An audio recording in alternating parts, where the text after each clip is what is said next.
let's go to Stephen Guilbeault. He's our environment minister, and he's a bit of a flake. He must go to Catherine Tate's hairdresser because he's got like man bangs. Don't do man bangs. Just don't. Especially if you're like in your 50s, which I think he must be. So they introduced a methane emissions cap the federal government did the other day. This is going to directly target farmers and Alberta.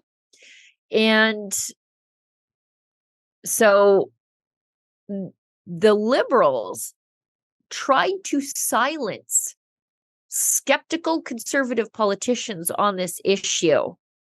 And we heard about this yesterday coming out of Alberta. Let's roll this clip. This is outrageous. I can't believe this. That the feds were going to do something to Alberta, and they tried to get our politicians to shut up and not tell the public what the feds were going to do to our industry. Unbelievable. Look at this. As the owner of this resource, we have a responsibility to make sure that we're taking care of emissions. That's why we set our target in the first place. What we don't accept is the federal government thinking they can do it better than us when they can't. And that's why we're going to be asserting our constitutional right to be able to manage this resource. Mm-hmm. Emissions have gone up radically in Alberta. But follow-up question. We had a couple of polls earlier this fall that suggest as many as 2/3 of Albertans actually support an emissions cap on oil and gas. How confident are you that Albertans back you on this? What are your numbers? I think it was 62% in one poll and 57% in the other. No, what are your numbers that you're talking about emissions going up? I just need to know what your baseline is. It was from the Canadian Energy Regulator, Premier. I mean, I can send them to Sam if you like, but Albertans' emissions are going up. I don't really want to argue about that. I'd like an answer to my second question, please. Well, you did assert. That's why I'm curious what your numbers are, because I gave you the two examples of how our emissions have gone down. That's why I need to know why you say that they've gone up. Carbon dioxide emissions have gone up. You're forcing me to guess here, but I think it was something like 256 megatons.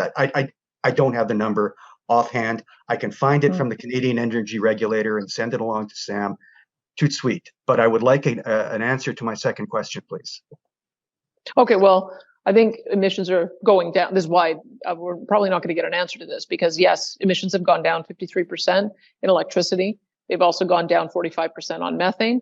And we're continuing to see that the Pathways Group, Dow Chemical, Air Products, and others have made emissions reduction targets of net zero by 2050. So there is a whole of industry approach to getting emissions down to net neutrality by 2050. It's a matter of rolling out the technology to make sure that we have the means to do it with a technology approach as opposed to with a shut-in approach. So if you asked Albertans, do you want your production shut in so that you lose 1.2 million barrels a day of production and you reduce revenues by 6.5 billion a year and you're cutting a third out of our health budget, I suspect you'd probably get a very different answer, because that is what the implications of a production cut of this magnitude would be. And that is not something that Albertans support, and it's certainly not something that the federal government should support either. When this industry gave $9 billion worth of corporate income tax to them last year, that is the consequences of what would happen if we ended up with a production cut, which we won't allow to happen. Okay, so that's not the right video, but I'm glad we showed that anyways. I wanted to see the Rebecca Schultz video where she said the feds tried to get her to sign an NDA, but I'm glad that we showed that video, because that shows our premier, Danielle Smith, in action, doing a little something that Pierre Poilievre frequently does. When it's the apple eating video, but just the lady version over Zoom is what you just saw there. So that journalist tried to assert something that wasn't true and then make Danielle Smith answer to something that isn't true. The journalist said emissions are going up. She said, what are your numbers? Because she knows they're going down. We're finding efficiencies all over the place. So when he says they're going up, Okay, you just said it. Now you prove it, because Danielle Smith can back up her numbers. Why can't you? It's exactly the same thing they tried to do to Pierre Poilievre when he was in that orchard and he just calmly munched his way through that apple. Danielle Smith just calmly munched her way through that journalist and left him struggling at the end. I'm glad to see it.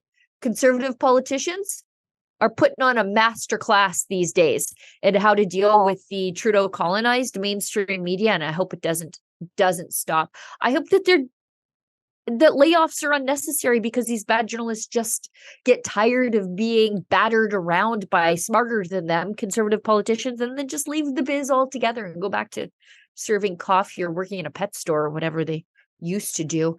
But yeah, she asserted something that wasn't true. She said, and she knows her stuff, and he couldn't back it up. It's gorgeous.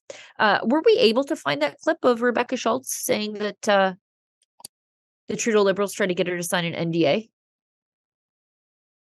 I'll let you guys poke around. We'll go. Okay, let's show that, because this is outrageous.